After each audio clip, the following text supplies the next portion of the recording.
Kausapin po natin ang likod ng Diyos, si Brother Vince.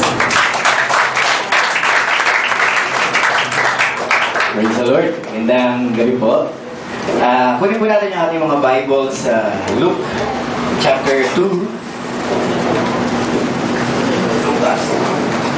Brett. Ang ilaw na electric po.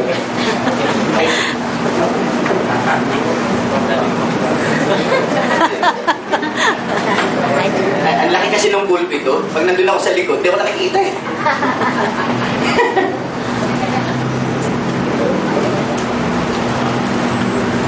Ay, last na request na lang, Kuya Jun. Yung electric pan, mag-ilaw dito sa stage. Sensya ka na. Ganun mo na lang siya. Andun na po ba kayo? Sa Luke chapter 2, verse 15 to 20. Actually, mag-focus tayo sa chapter 17 to 20 lang. Pero gusto ko magkaroon tayo ng konting background regarding dun sa, ano ba yung nangyari dun sa Luke chapter 2? Amen. Ito po. Sabi niya, nang makaalis na ang mga anghel, pabalik sa langit, ang mga pastol ay nag-usap-usap. Tayo na sa Bethlehem. Okay. Sabi, tingnan natin ang ibinalita sa atin ng Panginoon. At nagmamadali silang lumakad. At nakita nila sina Maria at Jose at ang sanggol na nakahiga sa sabsaban. Kaya sinaysay nila ang mga sinabi ng anghel tungkol sa sanggol na ito. At nagtaka ang lahat ng nakarinig sa sinabi ng mga pastol. Natanim sa isip ni Maria ang mga bagay nito at kanyang pinagbulay-bulay. Umalis ang mga pastol na nagpupuri sa Diyos at nagpapahayag ng kanyang kadakilaan dahil sa lahat ng narinig nila at nakita na ayon sa ibinalita sa kanila ng anghel. Praise God. Tayo yumuko sa saglit. Let's just pray. Father God, we ask, Lord, that let your holy word, God, have its way. Lord God. Sinabi mo, Panginoon, na yung salita ay hindi babalik sa iyo, Panginoon, ng hungkag, Panginoon. But first, Lord, it would do, Lord God, what is supposed to do, Lord God.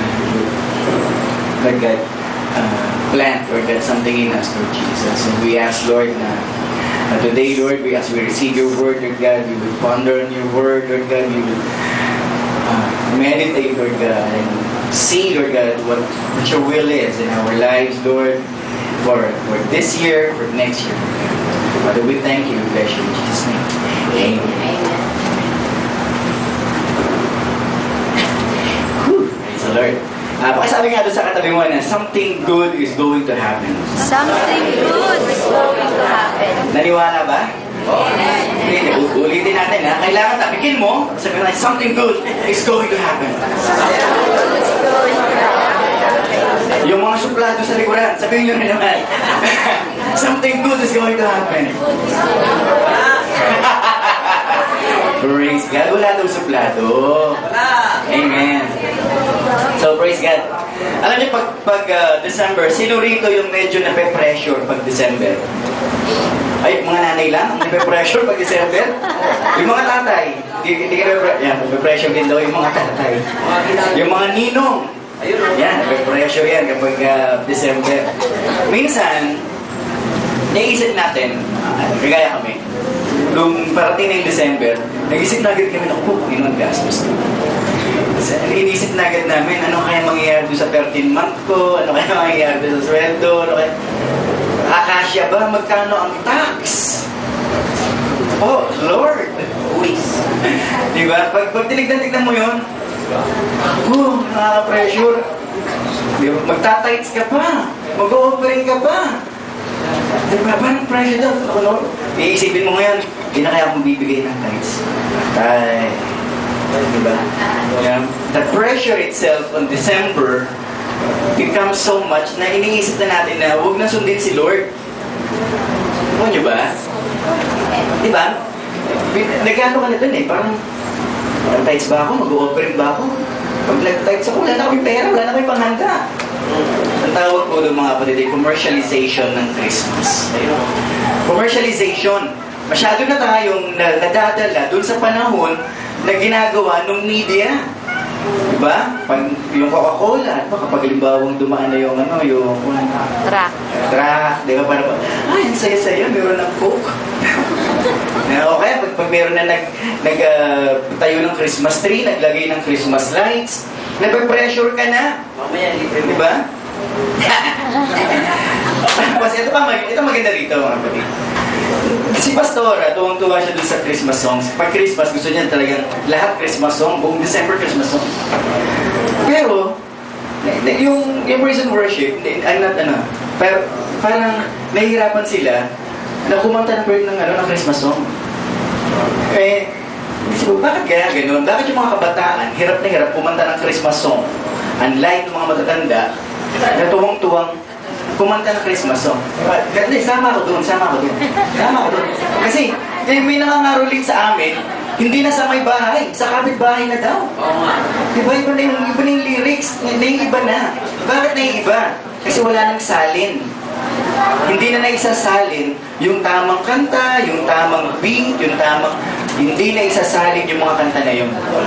And the reason why yung forerunners natin nahihirapan kumanta ng Christmas kasi doon sa commercialization ng Christmas. Ang corny na ng Christmas carol.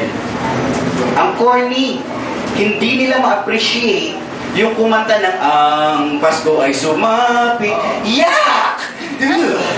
Ganun ang dating. Diba? Kanina nakikinig kami ni Ken ng mga kanta ng Christmas songs. Tapos na niya yung kumuputi-kuti ta. Para sabi niya, Dad, stop please. Ang corny ng beat na dos. 1, 2, 1, 2, 1, 2. Ang corny ng beat ng march. Hindi ma-appreciate ng mga kabataan. Well, you know why? Kasi the people, the fathers and the mothers doesn't say it anymore. Hindi rin natin nakakanta sa kanila, kaya hindi rin nila ina-appreciate. So, ba sabi, Dad, mga ngaroling kami. Ay, hindi, huwag kayo mga ngaroling kasi baka meron mo sa mga loob dyan. Kasi may ganito, which is true. Diba? Pero yung, minsan, yung kasikipan na ginagawa ng mga magulang, turns out, meron din palang kaunting negative. So what happens? Kaya si Bob, sabi ko sa kanya kahapon, Bob, gusto ko, Christmas song, hayaan mo munang medyo mahirapan yung mga kabataan ako nito makakumanta, natamugtog. Pag sa Christmas, sige, Christmas song. Nakakatawa. Ay, siguro kung nandito si Pastora, sabi niya, yun yung gusto ko yun yung gusto ko marinig Di ba? Commercialization. Media. Yung media ang nagpapatakbo ng Christmas natin ngayon. Merong ibang nagtatanong pa. Sabi nila, December ba talaga ang Christmas? Diba? O, teka, ano yun? Platonic na tanong yun, di kayo dapat sumagot. Diba? Makikinig lang kayo. Ganun yun. Kapag small group, pwede ka sumagot. It's a platonic question. You throw it away and you answer. Oh my. December nga ba? Pero hindi. Siyempre sabi nila hindi. Sabi nila, it's either summer or spring. Dahil una, yung mga tupa daw ay nasa labas. Dahil kung winter nun, malamang mamamatay yung mga tupa nun. Diba? Pangalawa, kung nasa sabsaban si Jesus, malamang mamatay din si Jesus. Walang heater nun. Diba? Sa winter. Si Maria, ganun din. So those things. Pero, do we have to celebrate Christmas ng December? Bakit di natin palitan? Gawin nating March. Pagpalitin natin yung mahal na araw at saka yung Christmas. Diba? Ipako natin si Jesus ng December, tapos March, tsaka natin siya panganak. Pwede ba? Actually, the date doesn't really matter. What matters is, we celebrate Christmas. Ngayon, tayo mga Kristiyano, paano dapat natin i-celebrate ang Christmas? Kailangan ba natin i-celebrate yung Christmas kagaya nung pag-celebrate ng commercialization? Na kailangan meron kang hamon, kailangan meron kang spaghetti, meron kang minuto, meron kang mechado, meron kang kaldereta, meron kang mormo, meron kang ganito, meron kang ganon. Tapos wala ka ng pera ng 26 kasi nagkautang-utang ka na. Nahiluto mo na. Oo nga, may kaysa tibola ka pa. Commercialization ang tawag doon, mga kapatid. And the Bible doesn't teach that. In fact, kung halimbawa Christian ka, ang unang-unang dapat mong malaman is how to celebrate Christmas. So, syempre, so muna ang tanong yan, sino po ba rito yung Christian na? Ayan. So yung iba na hindi nagtaas, hindi pa Christian. Ulitin po natin. Sino po dito yung Christian na? Okay. Kasi pa, sabi ni Lord doon sa Matthew na kung sino daw yung magmakahiya sa akin dito sa lupa, ay ikakahiya ko din sa langit. So, sino rito yung Kristiyano na? Ayan! Palakpakan natin ang Panginoon. Praise the Lord. Mga kapatid, sipagan natin na masubag to. Yung nanging, di ba? Sipagan yun. Tataas ka lang ng kamay, natabad ka pa. O, amen ka na lang, tinatamad ka. Bakit? Nandito ka na sa church eh. Hindi na corny yun kapag nandito ka sa church. Amen? Amen. Attitude check! Praise the Lord. Hindi, dapat yung malakas. Attitude check! Praise the Lord. Amen. So now, para natin may celebrate ang Christmas, kailangan mo na Christian ka kasi Christmas nga eh. Diba? Hindi naman Harold Mas. Hindi naman Albert Mas. It's Christmas. So kailangan meron kang Christ sa puso mo. Amen. And for you to celebrate that, kailangan muna tanggapin mo si Jesus. 3 things you must remember. Una, to be a Christian, you have to know that you're a sinner.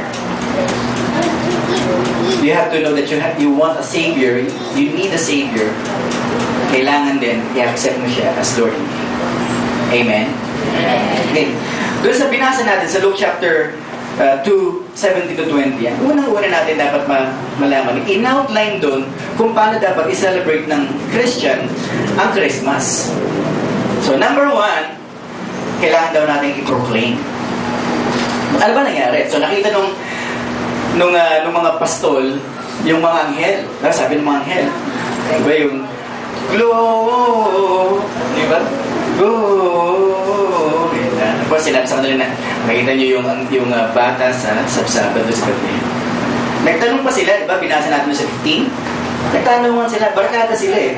Parang isipin nyo na lang, sila Bonok yun, sila Elyong, sila Patrick, diba? Nag-uusap-usap, pupunta pa tayo doon. Sabi niya, hindi ka pa tayo. Pumunta sila. Magpunta na doon, nakita nila si Jesus Christ. Nakita nila si Mary at si Joseph. Thing is, after nilang pumunta doon, pagbalik nila, sinabi nila doon sa mga kung sino man yung mga kasalubong nila, kung ano yung nakita nila. They proclaimed it. Parang ganito yan. Kung baga doon sa lengguwahe ng mga moso at mosa, may bago kang 7. Ay, hindi nyo naintindihan. Pero yung iba, nakaka-relate. Yung iba, sabi nila, may moso at mosa, may bagong 7. O kung gusto mo, may usi. Diba? So, parang ganun yun, may narinig kang bago, at gusto mo agad na sabihin. Sa inyo, may napanood kang bagong maganda. Diba? May, ano ba yung napanood nyo? Halimbawa, yung Catching Fire. Diba? Ang ganda nun! Tapos sabi ni ba, yung Twilight. So, meron kang narinig o napanood or anything that catches your attention. Tapos gusto mong sabihin, ang ganda nung ang ganda ng ganito. So, yung mga pastol, nakita nila, narinig nila, di ba? Tapos pinagsabi nila. And that church is really simply evangelism. So, paano mag-evangelize? Sasabihin mo lang kung ano yung ginawa sa ni Cristo. Si Ariel, di ba? Yung nagturo siya dito, sinabi niya kung ano yung ginawa ni Cristo sa kanila. Kasi kakaiba nga eh, di ba? You cannot help but tell what God has done to you. Ito mga kabataan natin dito, mga kabataan, gusto niya patayuin ko sila yan, sina Bono. Patayo ka ba? Sina Uga, si Patrick, ayan, sila. Tingin kayo sa kanila. Kung una nyo sila nakikita dati, hindi sila ganyan. Malilikot sila, masyado, ano tawag, galaw-gaw. Thank you, right? Thank you. But now they're being used by God. Their lives are glorifying the Lord. Sa buhay niyo, di ba ganun din? Yung mga kapitbahay niyo, hindi na rin makapaniwala na, uy, di ba dati pareho lang tayo nagbibingo doon sa may kanto? Nagtutongits ka pa nga, di ba? Pareho ba tayo nang iniinom? Red horse pa? Di ba? Ba't ngayon hindi na? Kasi binago ka ng Lord eh. The more you proclaim that Jesus is Lord in your life, the more na marami ka naihipo. At iniisip mo, kailangan mo bang mag-training ka para makapag-evangelize ka? Kailangan ba umatid ka pa ng mga Sunday Bible study ka na? Actually, hindi eh. Once na totoo yung pag-accept mo kay Jesus Christ, all you have to do is tell someone, Brad, tinanggap ko si Jesus. Tinanggap ko si Jesus. Mahal pala ako ni Jesus. Namatay pala si Jesus para sa akin. Yun na yun. That's evangelism. Siguro kung lahat ng Kristiyano, medyo chismosa ng konti ng ganun eh. Yung sinasabi agad kung paano ginawa ni Jesus sa kanilang mga buhay. Tingin ko mga after 10 years, babalik na si Jesus Christ. Kasi na-preach na natin sa buong mundo eh. Problema, medyo mahihain tayo. Di ba may mga sikretong Kristiyano na hindi pwedeng sabihin sa opisina na Kristiyano sila. Hindi pwedeng sabihin doon sa classmate nila na Kristiyano sila. Bakit kaya? Bakit? Kailangan bang ikahiya ang kabutihan? Kailangan bang ikahiya yung pagliligtas sa iyo ni Jesus? Number 2 is wondering. W-O-N-D-E-R-I-N-G. Yung pagkataka, pagkamangha. Lahat ng nakasalubong dun sa mga pastol, namamangha sila dun sa narinig nila. Ha? Talaga? Ang Diyos bumaba sa lupa? Nag-incarnate? Nagkatawang tao ang Diyos. Yung prophecy dun sa Old Testament, natupad na? In my lifetime? Isipin nyo na lang kaya kung halimbawa ngayon nangyari sa atin yun. In this modern day and age, dito dumating si Jesus. May wifi, mayroong internet, mayroong Bluetooth, mayroong load, mayroong unlimited load, mayroong unlimited text, etc. Diba? Tapos, ang kinausap ng mga anghel ay yung forerunners. Tumakbo kaya o maging four walkers na lang. Diba? O magte-text. Text! Atik! Diba? So, iba eh, diba? Iba yung nangyayari dati. Kaya ngayon. Ngayon medyo mas na tayo eh. Mas connected daw. Pero, yung connection natin really is pseudo connection. Bakit pseudo? Ibig sabihin na pseudo is fake.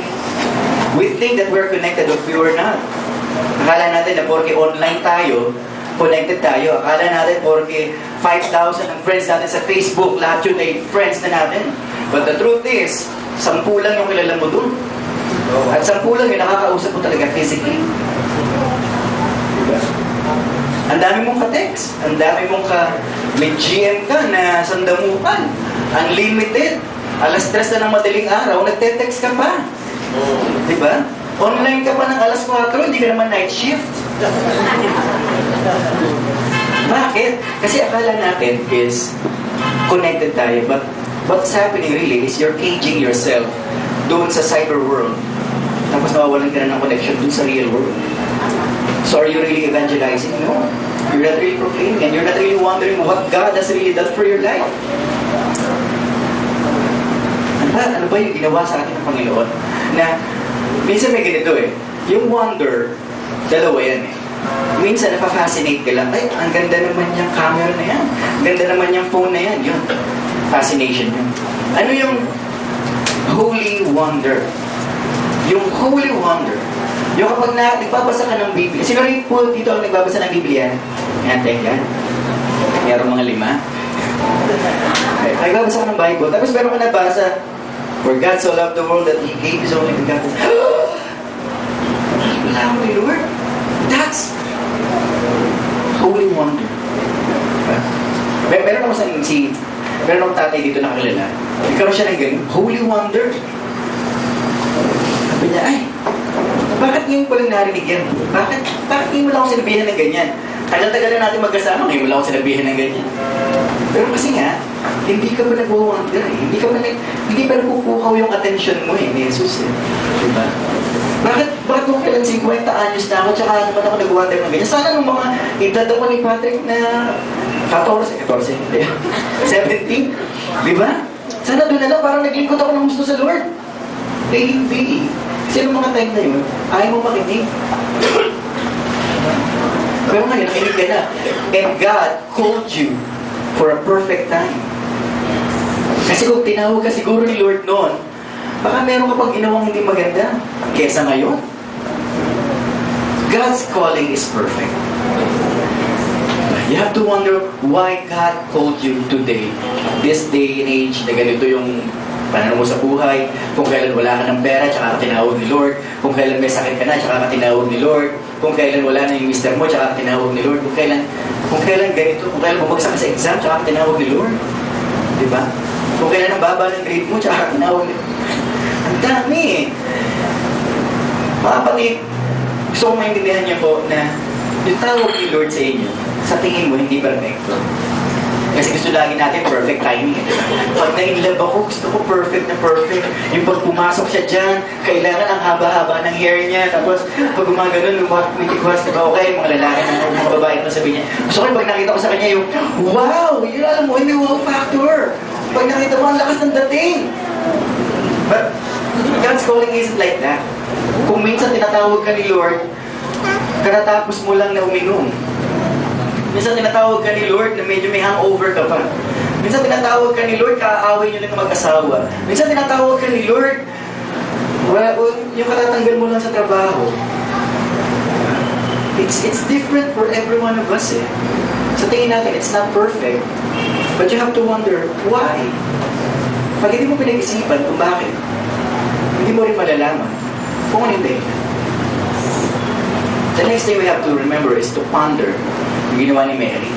But Mary kept it in her heart. Silent siya, pero she kept it in her heart. Yung ponder means pagbubulay-bulay sa Tagalog. Bubulay-bulay. Ito problema natin. Ang mga Pinoy hindi marunong magbulay-bulay. Yung iba nga sa atin, hindi alam kung ano ibig sabihin ng pagbubulay-bulay. Yung pagbubulay-bulay is to meditate. To meditate. Ano yung to meditate? Ito yung pag-isipan ng malalim kung ano yung nangyayari sa panahon ngayon, sa buhay mo, kung ano yung binibigay sa inyo, Lord. Diba? So, how do we meditate? Sino po rito ang nagka-quiet time? Sino rito ang alam ang quiet time? Yung hindi alam ang quiet time. Okay, good. So, yung mga hindi alam ang quiet time, ito po yun. Dahil ako, night shift ako, so ibig sabihin ng quiet time ko, banda umaga. Tapos, so kayo, dahil day shift kayo, ang quiet time nyo, either madaling araw, or gabi. So, find time na mag-isa ka lang. Isa ka lang, di ba? Tanggalin mo yung patayin mo yung cellphone mo, patayin mo yung radyo, patayin mo yung TV, patayin mo yung computer. Wala. As in, isa ka lang, tapos may Bible, tapos mayroong notebook. And try to ponder kung ano yung gusto sabihin sa inyo. Itong December, ito maganda. Kasi yung pagpaponder, para ditong gumagawa ka ng listahan mo eh. Gawa ka ng top 10 list. Diba? Ano ba yung tinuturo sa inyo ni Lord? Or ano ba yung gusto ituro sa inyo ni Lord? Last 2013, at ano yung gusto ituro sa inyo ni Lord nitong 2014. So gawa ka ng list. Gusto ko i-share sa inyo na isa sa prayer ko is baguhin yung aking speech. In the way I talk. Kasi medyo may pagka-bruise ko yung aking pananalita. So, Lord, baguhin mo ako, Lord. Gusto kong maging softer yung aking speech. So, parang ganito, practicing ko sa inyo. Mga kapatid, salamat sa inyo po. Gusto kong malaman ninyo na mahal kayo ng Panginoon. Nahihiraman ako. But I believe God will change me somewhere or another, di ba? Di ba? God will change us. Kaya lang, you have to desire that. Gawa ka ng listahan. Sa listahan ko, sabi ko, Lord, gusto kong mahalin yung kapatid ko na lagi ko kinakaasaran. Mali, baguhin mo na lang ako, Lord. Yeah. Di ba, madami. Gusto ko sabunutan yung tanong ng tanong sa akin kung bakit wala pa akong anak. Those things. So, maglista ka. Kasi kapag hindi ka naglista, hindi mo rin maaalala. Wala kang pagbubulay-bulayan. So, it's an exercise. It takes practice. Yung pagbubulay-bulay, yung pag-meditate, kailangan mag-practice ka. Everything takes practice, even being good. Kuha niyo ba yung mga? Amen. Amen. Everything takes practice, even being good. Hindi pwedeng ganun lang, mabait ka na agad. Kailangan mag-practice ka. Yung pagmumura na, ay yung pagsasalita ng walang mura, pinapractice din yun. Yung pagsasalita ng walang... Pinapractice yun, mga kapatid, nang wala ka ng kasasabing hindi maganda. Yung pagtanggal mo sa bisyo, pinapractice din yun. Diba? Practice ko nga ngayong araw na to, wala akong yosi. Kahit laway na, practice eh. Diba? Papracticein ko kung umayaw dun sa mga barkada ko na aya ng aya sa akin uminom. Practice! Maraming mga musicians, walang ginawa na kundi mag-practice. Yung mga dancers, walang ginawa na kundi mag-practice. Nagagalit nila, diba? Kasi nagpa-practice. Ngayon kung ikaw, magtatanong ka sa sarili mo, bakit hindi ka nagbabago, hindi ka nagpa-practice? Amen. Kalabitin mo yung katabi mo, sabi mo, practice ka, ha? Ulitin mo, sabi mo, practice ka, ha? Praise the Lord. Attitude check. Praise the Lord. Amen. And lastly, mga kapatid, so meron na tayong proclaiming, meron tayong wondering, meron tayong pondering. And lastly, kailangan natin na mag-glorify si Lord. So habang binabasa ko yung lesson ko, nakita ko na yung glorify pala, yung original meaning niya is have an opinion. Magkaroon ng opinion yung glorifying. At may magkaroon ng opinion. So parang matangkad si Albert. Kuya Albert, matangkad. Opinion mo yun. Tapos sabihin na ni Kuya Jerry, hindi naman. Yun, opinion. Ganyan siya. Para pag Kuya Jerry nagsabi, hindi naman ganun katangkad siya. May opinion ka. Then, sumunod, good opinion. Naging siya, nagbago yung meaning. Kaya mga kapatid, meron nagsasabi sa inyo na yung Biblia natin ay bakit iba-iba? Because language change. Language change. Diba? Yung halimbawa, yung bad. Kapag sinabing you're bad, ano ibig sabihin ng bad? You're bad. Diba? Parang sinabi yun, masama ang tao, diba? Parang ganun yun. Pero that changed. Diba? Pag minsan yung mga kabataan sinasabi na, oh, you're so bad, you're so good. Diba? It's so good, it hurts. Nakuha niyo ba mga kapatid? Kapag sinabing, you're not only bad, you're wicked. Ibig sabihin, ang galing-galing mo. Diba? Kung hindi nyo alam yun. So, nagkakabaliktad na. Minsan, kapag halimbawa merong nagsabi sa'yo na may nagregalo sa'yo. Tapos, ang regalo niya, gustong-gusto mo. Sabi niya, I hate you na kasi ang galing-galing mo humanap ng gift. Diba? Tuwang-tuwa doon sa gift, pero sinabi niya, I hate you na. Oh, diba? That proves that language change. So, ibig sabihin nun, yung Biblia natin, halimbawa, mula sa King James, dun sa CEV, sa NIV, sa TNIV, and anything that version ng Bible, it meant for us na mas lumawak yung pag-unawa natin kung ano ba yung sinasabi talaga ng Biblia sa inyo. For our own generation. Kaya di ba merong youth Bible? Para din malaman natin, ay, ito pala yung ibig sabihin yun. Ay, ito pala yun. May youth Bible lang. Diba? So, Huwag yung sabihin na, no, parang, huwag kayo magpadala dun sa gawa lang ng tao yan kasi ganito yan. Bakit itong ganitong libro hindi nagbabago ng ng lengguwahe? Ito at ito pa rin. It changed. Language change. So as we glorify God, so dati it's an opinion, that's naging good opinion. Ang sumunod, it's an estimate of the worthiness of a thing. An estimate of the worthiness of a thing. So sabihin, yung pag-estima mo kung karapat-dapat ba itong bagay na to o hindi, yun ang glorifying. Karapat-dapat ba ito? Ay, itong piece ng, cellphone, ba yung iPhone. Yung iba, bumibili ng 20, 30 plus na cellphone. Is that worth it? Ganun ba? Tama ba to? Ito ba yun? Kailangan ba ganito? So, nasasabihin naman sa'yo nung meron nung, kasi ganda nito, na to, iOS 10 na to eh. OS ito, iOS 7 yan. Marami itong apps.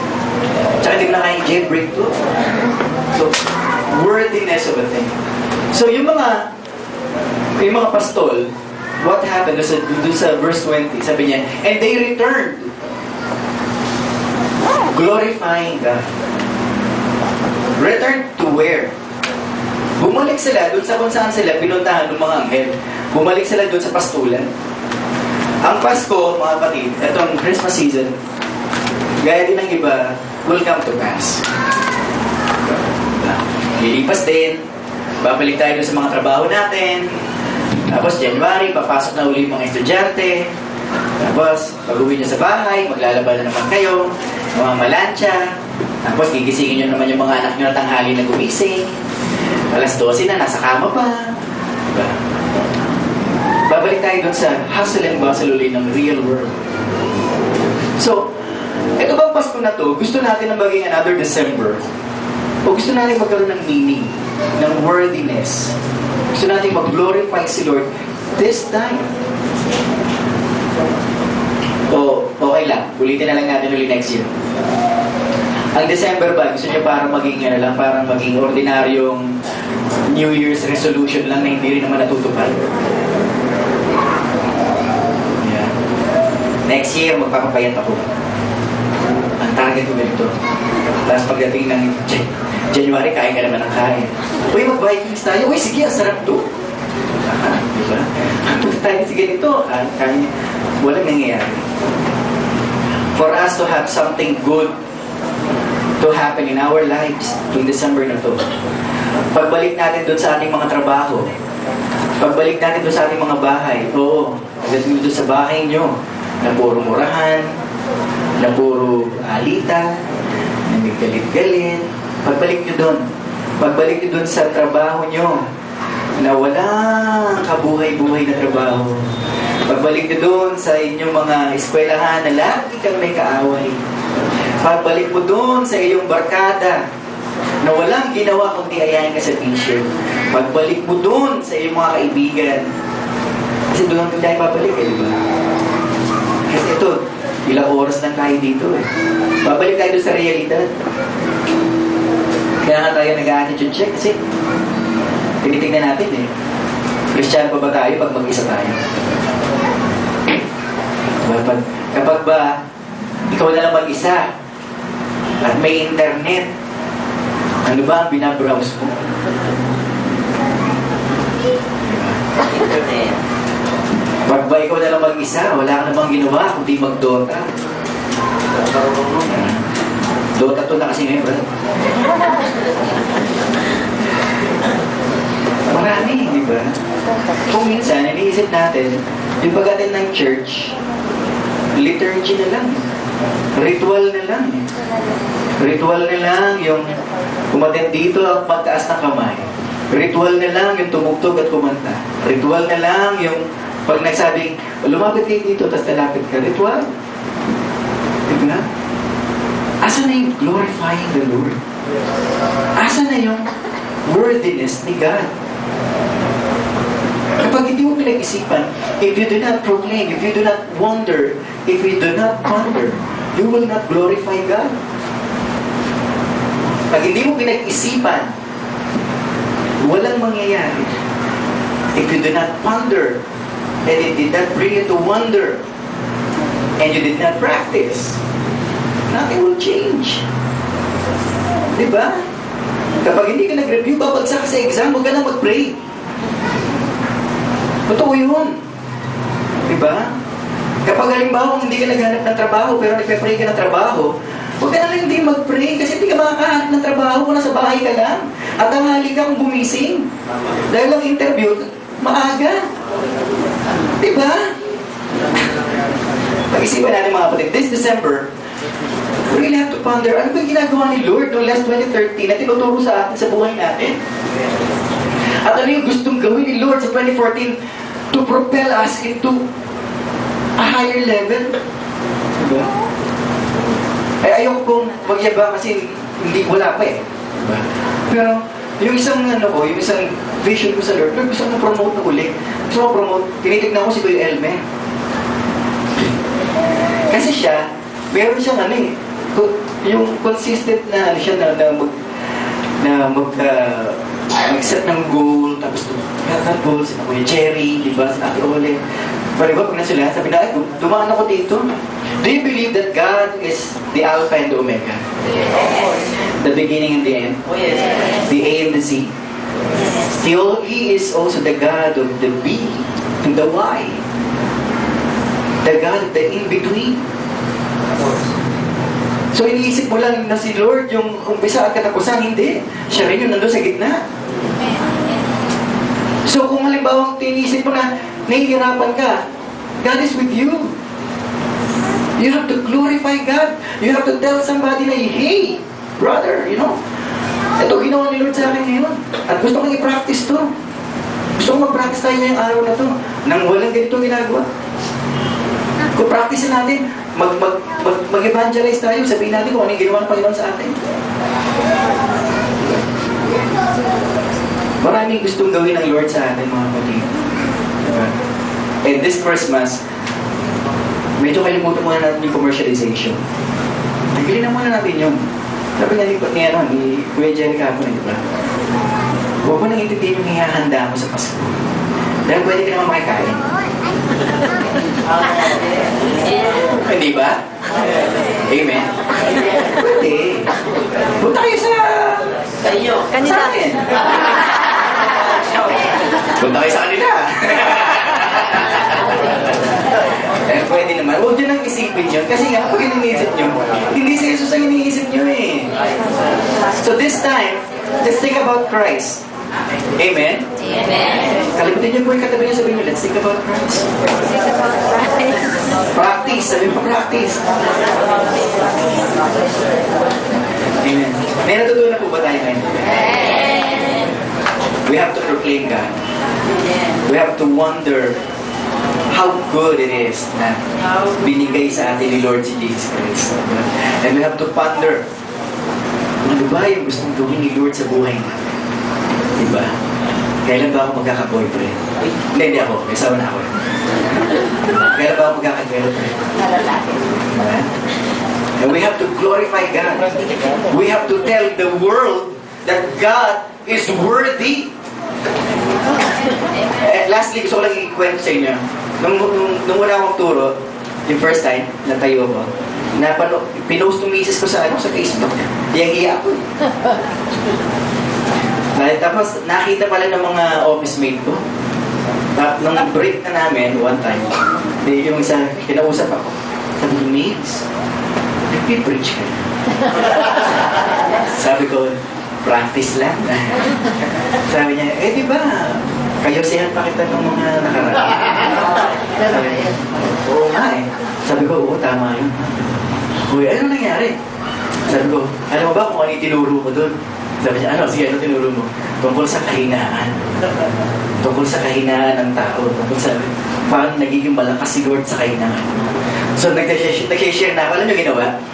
Iniba yung usapan. Kumusta na nga pala si ano?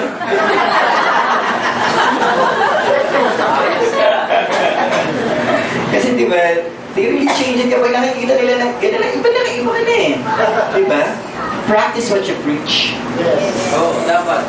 So tayo din, again, Practice. Kung yung mga doktor nga, nagpa-practice. Diba? Nag-o-opera na yun, pa-practice pa. Tayo din mga Kristiyano dapat mag-practice. It all boils down to that. Paano ka magiging mabait? Mag-practice ka. Paano ka hindi na magmumura? Mag-practice ka. Paano ka magpupuwit manigarilyo? Mag-practice ka.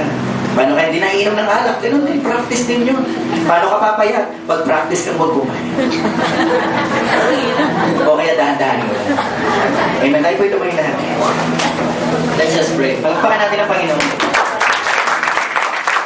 Hallelujah.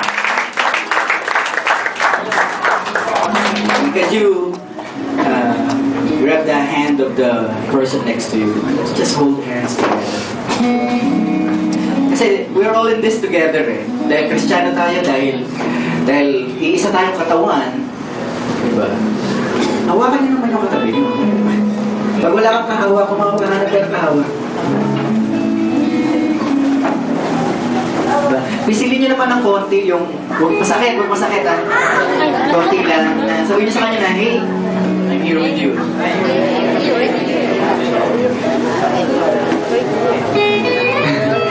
This Christmas, let us pray for one another na hindi yung commercialization yung diba? Yung muna, kundi yung tunay na reason for the season, which is Jesus Christ. Amen. So, I want you to pray for the person next to you. You know, that you may know kung paano i-express, kung paano i-celebrate yung Christmas more intimately with God. Hindi lang yung kung ano yung pangangailangan nila. Huwag yun nang panalangin muna yung pangangailangan nila. Kung paano muna sila makikipag-usap sa Lord. Kung paano makikipag-communicate sa Lord. Kasi baka hindi nila alam kung paano makipag-communicate sa Lord. So I want you to pray na i-reveal ni Lord sa puso nila kung paano makipag-communicate sa Lord. Let's pray. Praying for God for my brother, God. Pray that she would meditate more. She would reveal to him more your will to his life. Another level. She will see the best, Lord God, that you are preparing for her. Another level. Just pray that she will bless her Seeking your mind, face. Lord God. Just pray that He may know you more. express the word of her Christmas is hands, all about you. It's not about destiny not and about given her gifts, before not about everything else. It's about you. Handa mo, Panginoon, ang kanyang kinabukasan. It's you, Lord. It's you. Kaya ako patuloy na gamitin mo siya mightily, Lord God, sa Even brother on my other side, Lord. Sister on my other side. Reveal yourself to the him. very desire of his heart, Lord God. Kaya mo, Lord, na mag-practice niya, Panginoon. Yung mag-pray. Yes, Lord God. Mag-practice siya mag-pray, Lord. Mag-practice siya, Panginoon, magbasa ng Bible. Set the good future before Practice siya, Panginoon, na umawit sa iyo, Lord. Na magtaas ng kamay. Mag-practice siya, Panginoon, na hanapin ang iyong mukha, Panginoon. Yes, Lord. Practice siya, Panginoon, Bless na the work of her. ibahagi ang iyong salita. Hallelujah. Mouth, Lord. Bring salvation. Thank you, Jesus. In that time, Thank you, Lord Jesus. Thank you, Lord. Bring peace, Lord. Hallelujah. And love, Lord. Lord, In Jesus' name. we just thank you, Lord God. We just thank you, Lord, for this night, Panginoon. Thank you, Father God, for teaching us, Lord, how to celebrate Christmas, Lord.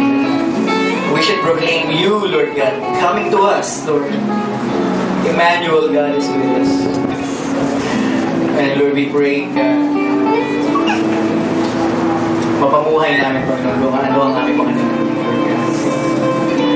We bless you, Lord. Praise your holy name. And we thank you in Jesus' name. Everybody say,